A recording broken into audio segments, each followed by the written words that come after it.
racetrack, here they are.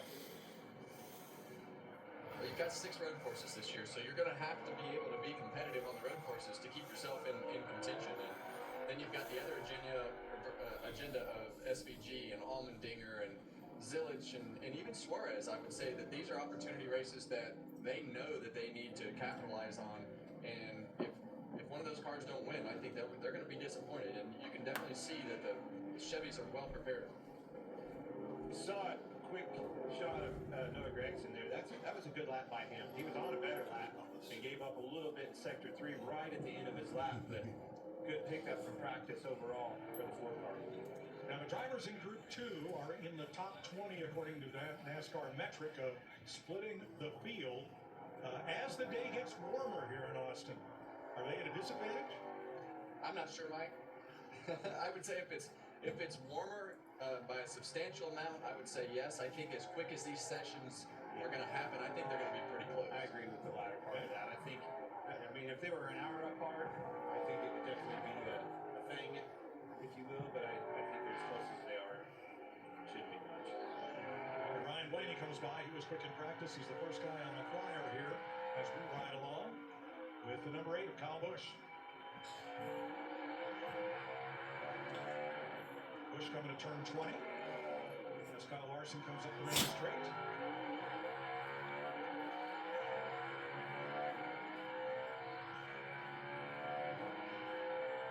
Now, the last car to leave pit road among this group was Ross Chastain. Let everybody get a good gap out ahead of him.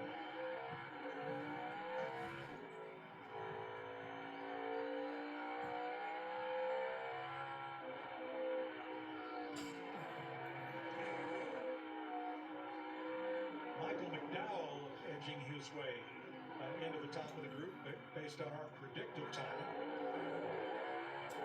in the 71, and we know what a good road racer he is.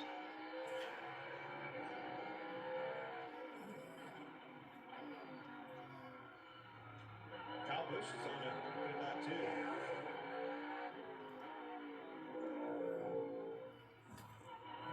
The thing that Hocevar brings to a road course like this is being aggressive and being able to push the car really, really deep into the corners and slide the car. I mean, he's a guy that could potentially be in a position to put himself up towards the front of the field. And we might be saying that a lot as we go through this season, Mike. Kyle Larson up to 3rd. Blaney, 12th when he ran, now 13th. Here's Hamlin, 4th fastest. And Kyle Busch, 3rd. Kyle Busch, I told you it was a good lap. Austin Dillon, 15th. Hocevar, top of the board. How about that? That's a good way to quiet up the old noise. Well, as you know, Clay, you can't put speed and aggression into somebody. You can take some of that out of those guys, but he's got both of those things, and being able to have him learn and take some of that out of him is always easier than trying to put speed into somebody. Did you have him on your bingo card on the top of this list? I told you before we started that who's going to be the surprise, and that is definitely the biggest surprise that we've had so far. Yes.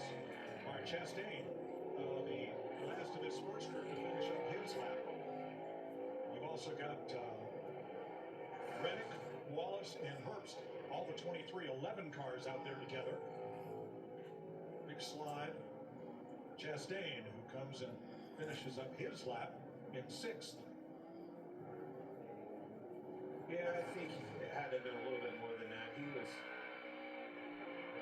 The 23-11 cars now coming to start their lap around 17, and they're coming to the timing line now. I'm very impressed with the talent that we have in these drivers.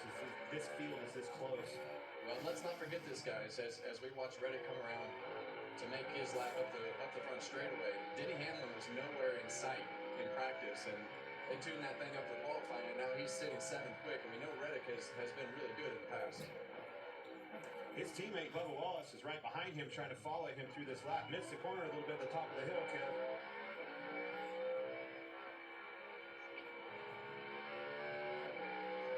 And you're going to feather that throttle through turn 2. That's That's really a corner that makes or breaks you on the speed part of things. And you seem a little out of sync in the S's right there, and the 23 is right there to capitalize on it. The only thing I don't like about being that close is just that front end aero sensitivity to make the cars tighter. I like what you just said. It works, right, until he makes a mistake. You're not counting on him. You need him. That rabbit you talked about earlier. I want to chase the rabbit out there. Reddick's really good at this racetrack. Bubba Wallace has struggled a little bit. Let's follow a guy. Use him as my gauge.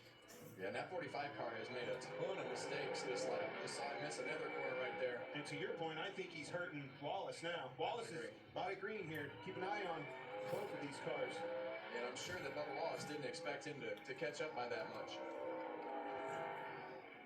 Christopher Bell and Chase Elliott have just started their laps as these drivers from 2311 finish up. Look at that. It worked. Wow. Reddick Wallace. 1-2. That was running right with them, but his time has been disallowed. Uh-oh. So here's Bell into 13 and 14. Well, he's another one of those Toyotas, and we've mentioned about Denny Hamlin and how these Toyotas not having the pace in practice, but obviously for qualifying, they were able to make adjustments and even probably just put their car in qualifying trim. All right, Kevin, put the pressure on you. We just heard the track's getting hotter. By all means, it ought to be slicker. It ought to be slower. We've got all my ringers. Van Gisbergen, Allmendinger, all those guys were in the first one. Why are these guys faster? That's a great question, Clint. No, I put it on you. Yeah, I couldn't answer it, so I thought you should try. Yeah, and I think that whatever they did to their cars to go from race trim to qualifying trim is obviously adapted better. They made good adjustments to their cars from what they had in practice, but you know, I think a little bit of that is probably the surprise from going from race trim to qualifying trim, and their pickup has just been more because even SVG, I mean, you heard him in practice talk about his car not driving very good in qualifying trim, but man, those 2311 guys nailed it, and it didn't look good. Something. I mean, look at the overall performance of the whole overall. Right, most of the top 10 are coming from this second group. I don't know if the track's cleaner, maybe it was dirty in a section or something. Something's legit with that. Larry? Yeah, I've just been comparing the data between Tyler Reddick and Bubba Wallace. This is something crew chiefs and engineers are looking at. One thing that I saw, Reddick had to play with the throttle a lot more, but take All the cars that are This is the second round of the second round. And there's Chase coming into view, so he's going to have Todd Gilliland ahead of him. Now, he's not on the clock yet, remember, not until he gets past turn number 18 when the time starts. This was a scenario that was always hard for me. You have to kind of clutter around there, if you will, and be easy on the tires. Get some temperature in your brakes. That's balance. But be easy on the tires until you get around to the start-finish line. Road course racing is very rhythmatic. You have to find that rhythm, and it's hard to do when you're just putting around there because the next time around, you're wide open, pushing it for all it's got. Corner looks a lot different when you're running 80 mile an hour faster. and that's, you know, qualifying trim, as you see 138 flat as the fast time. That rhythm that we talked about after practice to get into qualifying trim is just, it's faster, it's different just because of the pace that you have to carry. You have to let the car do the work, but you also got to know that the car is going to have more grip. It's going to have a little more roll speed. You can go over the throttle faster. So there are things that you have to do a little bit differently. And when the pace picks up like this is when you really start to see more mistakes because of the fact that you know the pace has to be faster, and where you gain it. Now, Reddick and Herbst are out there, and why are they running together? I think they put Reddick back out there to help Riley Herbst, just like they did Bubba Wallace. Come out here and follow me. You look behind him here, you see Riley Herbst right behind him. And remember, Herbst's first lap was disallowed, so he's trying to get his first lap that counts, running right behind Tyler Reddick here.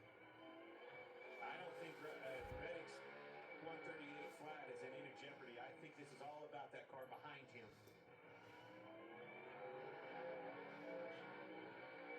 Well, it's a good rabbit to have if that is the strategy. I mean, you definitely want the rabbit that's the fastest to chase, and he has definitely laid down a fast lap. Charles Chastain on the left. Rolls through the S's. His second lap was still, I mean, it wasn't what his first lap was, but Reddick's second lap was a 38-34, so still a great lap. Chase Elliott will get a big improvement out of this lap, as he's in 15. As long as he doesn't get right up behind Todd Gilliland. Yeah, Kevin, that lap for Reddick, it would have been good enough for second quickest. This is going to be a lot better for Chase Elliott and company of this 9 Napa Chevrolet. Watch this. Third fastest. That's a great rebound. Huge rebound for the 9 car. Great job, Chase Elliott. You heard the confidence in his voice. He said we could do it.